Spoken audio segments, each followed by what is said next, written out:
चलिए बच्चों, आ गया हूं मैं और एक जेई के क्वेश्चन को लेकर के। ये भी जेई का सवाल है जो कि इस वर्ष 2024 में आया हुआ है। ये कौन सा ईयर का है, कौन सा शिफ्ट का है ये तो नहीं पता, लेकिन जेई मेंस का है 2024। चलिए इस सवाल को बनाते हैं। ये straight line, simple straight line से रिलेटेड क्वेश्चन था। इन ए ट्रायंगल एबीसी, एक ट्रायंगल बनाना है एबीसी। चलिए ले लेते हैं ट्रायंगल एक एबीसी। चलिए एक ट्रायंगल मैंने ले लिया यहाँ पर एबीसी। चलिए इसको अब नाम दे देता हूं मैं ए बी और सी। ये हमारा ट्रायंगल है। ये कैसा भी ट्रायंगल हो सकता है। चलिए आगे बढ़ते हैं। Suppose y is equal to X, y is equal to X is the equation of the bisector of angle B. Angle B का बाइसेक्टर है y is equal to X, तो एंगल बी का एक बाइसेक्टर बना दिए। इसका equation है y is equal to X. Clear? कहीं कोई दिक्कत इसमें नहीं है।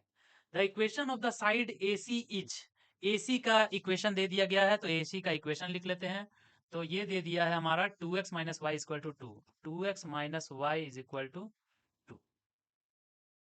क्लियर? दो इक्वेशन हमारा दे दिया है।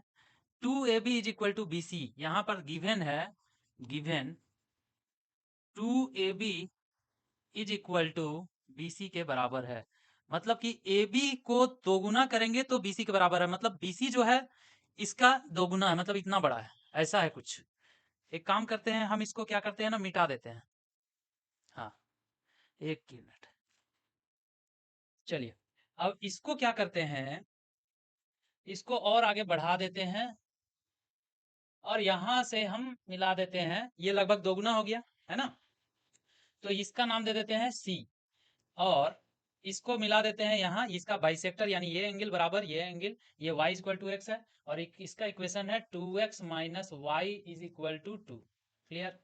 चलिए अब इतना दूर हम लोगों को पता चल गया। उसके आगे the point A and B are respectively 4 6, तो इसका पॉइंट दे दिया है 4 6। क्लियर? और एंड बी का दे दिया है अल्फा बीटा, इसका दे दिया है अल्फा बीटा। क्लियर? उसके बाद देन अल्फा प्लस 2 बीटा, यानी अल्फा बीटा का वैल्यू हम लोगों को निकालना है। तो हमको इसमें किस चीज का जरूरत पड़ेगा? ए तो दे दिया है, ठीक है, ये लाइन ऑफ इक्वेशन दे दिया है और ये y is equal to X इसमें काट रहा है। तो यहां पर देखने से पता चलता है हम लोगों को, इसके लिए हम लोगों को c निकालना पड़ेगा। चलिए ठीक है, तो y इज इक्वल टू जो x है और 2x माइनस वाई है, ये दोनों एक पॉइंट पर इंटरसेक्ट कर रहा है। क्या हम उस पॉइंट को निकाल सकते हैं या नहीं निकाल सकते हैं? इस पॉइंट को हम लोग निकाल सकते हैं या नहीं निकाल सकते हैं? आसानी से निकाल सकते हैं। कैसे? y is equal to X इसमें पुट कर देंगे तो हमारा x और y का वैल्यू निकल जाएगा। तो चलिए हम लोग पुट कर लेते हैं। यहां पर अगर 2x माइनस एक्स बराबर अगर 2 कर दे तो x बराबर हमारा आ जा रहा है 2। तो यानी ये पॉइंट हो गया x बराबर 2 और y बराबर हमारा कितना आ जाएगा, x बराबर y है तो ये भी 2 हो जाएगा। मतलब ये वाला पॉइंट जो है वो 2 2 हो जाएगा। x is y is equal to X में हर एक पॉइंट दोनों x y जो कोऑर्डिनेट्स है वो दोनों बराबर होगा। इसका मतलब ये है कि अल्फा और बीटा जो है वो भी बराबर होगा, ये भी अल्फा होगा और ये भी अल्फा होगा। क्लियर? यहां तक कोई दिक्कत? कुछ कोई दिक्कत नहीं। चलिए अब हम लोगों का आगे दिया हुआ है कि ए बी और बी सी में रिलेशन दिया हुआ है। हम लोग यहाँ लिख सकते हैं कि A B divided by B C is equal to 1/2, यानी कि A B divided by B C is equal to 1/2, यानी ये 1 यूनिट है तो ये पूरा कितना यूनिट है, ये 2 यूनिट है। क्लियर? तो जो बाइसेक्ट कर रहा है हमारा यहां से लेकर के यहां तक, इसका नाम दे देते हैं, मान लीजिए डी। इसको दूसरा कलर से दिखा देते हैं, इसका नाम दे देते हैं डी। और ये वाला जो पॉइंट है इसको भी हम लोग 1:2 में ये काटेगा, तो हम लोग सेक्शन फार्मूला लगा सकते हैं। सेक्शन फार्मूला लगाएंगे तो x बराबर हमारा हो जाएगा ये 1 इंटू, मान लीजिए कि इसका दे दिया है x1 और y1। क्लियर? x1 मान ले रहे हैं तो x1 गुना 1, तो x1 Guna 1 plus 2 into 4, 2 into 4 divided by 1 plus 2। अब x का वैल्यू हमारा कितना था, तो 2 था। चलिए पुट कर देते हैं इसको 2। चलिए 2 पुट कर दिए। अब देखिए यहाँ पर हम लोग मल्टीप्लाई कर लेते हैं, 3 दूनी 6 और माइनस 4 दूनी 8 बराबर x1 बराबर -2। यानी कि इसका जो कोऑर्डिनेट्स आ गया हमारा -2 कॉमा, y का भी इसी तरीके से निकाल लेंगे। तो y बराबर भी हमारा कितना है 2 इज इक्वल टू y1 गुना 1, यानी कि 1 इंटू y1 प्लस ये 2 इंटू 6, तो 2 इंटू 6 डिवाइडेड बाई 3। यहाँ भी क्रॉस मल्टीप्लीकेशन कर लेंगे, यानी 6 minus 12 is equal to y1 आ जाएगा, इज इक्वल टू -6। तो यहाँ पर आ गया ये भी -6। तो ये दोनों पॉइंट बड़ा आसानी से मेरा निकल गया। हम लोगों को लेकिन चाहिए अल्फा बीटा। अब हम लोग इसको कैसे निकालेंगे?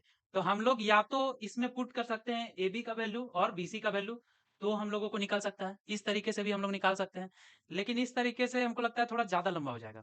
एक चीज हम लोग गौर करते हैं कि अगर हम लोग बी सी का मिड पॉइंट यहाँ ले ले, मिड पॉइंट अगर यहाँ ले ले, तो क्या हो जाएगा, ये जो है इसके बराबर हो जाएगा। अगर मान लीजिए डी के बाद ई का नाम दे दे यहाँ पर, तो ये इसके बराबर हो जाएगा। और ये कैसा ट्रायंगल हो जाएगा, ये आइसोसेल्स ट्रायंगल हो जाएगा, यानी कि ये बराबर ये होगा, यानी कि आइसोसेल्स ट्रायंगल हो जाएगा। A E B is isosceles triangle. ठीक है, आइसोसेल्स ट्रायंगल होगा तो अगर बी एंगल को हम लोग बाइसेक्ट करेंगे तो ये जरूर मिड पॉइंट में टच करेगा, है ना। ये जरूर क्या होगा, मिड पॉइंट पे टच हमारा करेगा, मिड पॉइंट पे आ जाएगा हमारा, है ना। चलिए, इतना दूर हम लोग जान गए। अब देखिए, जब भी हम लोग किसी भी कोऑर्डिनेट में y is equal to x से जितना ऊपर जाते हैं उतना ही अगर नीचे आते हैं, जैसे यहाँ परपेंडिकुलर हो जाएगा, ये परपेंडिकुलर होगा क्योंकि ये बाइसेक्ट करता है, आइसोसेल्स ट्रायंगल है, इसलिए परपेंडिकुलर होगा। तो परपेंडिकुलर होगा तो जितना ऊपर a है उतना ही नीचे e है। ये दोनों डिस्टेंस भी बराबर हो जाएगा क्योंकि ये दोनों बराबर है। क्लियर। अब देखिए, जितना इसका a का mirror image y is equal to x के करस्पॉन्डिंग में कहां पर आएगा, तो वो हम लोग जानते हैं y is equal to x के करस्पॉन्डिंग में x जो रहता है वो y बन जाता है, y रहता है x बन जाता है, यानी कि e पॉइंट हमारा हो जाएगा 6 4। ये बात को बड़ा ध्यान से समझिएगा, किसी भी पॉइंट का image y is equal to x के करस्पॉन्डिंग में x y में बदल जाता है और y x में बदल जाता है, इसलिए ये 6 4 हो जाएगा। अगर ये आप समझ गए तो फटाक से ये निकल जाएगा हमारा।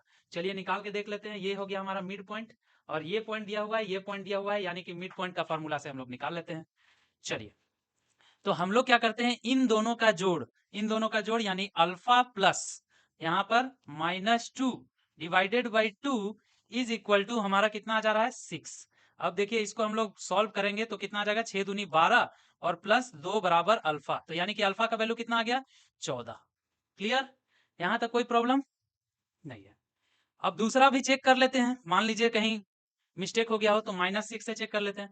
दूसरा number 4 is equal to alpha plus, alpha plus कितना है -6 डिवाइडेड बाई 2, और इसको हम लोग सॉल्व करेंगे, 4 दूनी 8 है ना, और प्लस कितना हो जाएगा 6 इज इक्वल टू अल्फा, यानी कि ये भी 14 आ रहा है ना। तो अल्फा अल्फा का वैल्यू कितना आ गया, ये आ गया हमारा 14 एंड 14।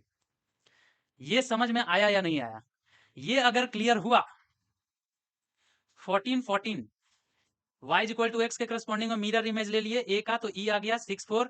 ये अगर क्लियर हुआ तो 14 14 बड़ा आराम से निकल गया।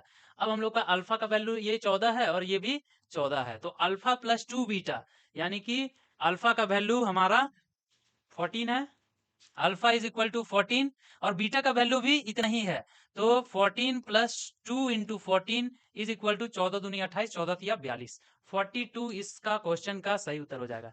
इस क्वेश्चन में इजी था, ये क्वेश्चन इजी ही बोलेंगे, है ना। चलिए, थैंक यू।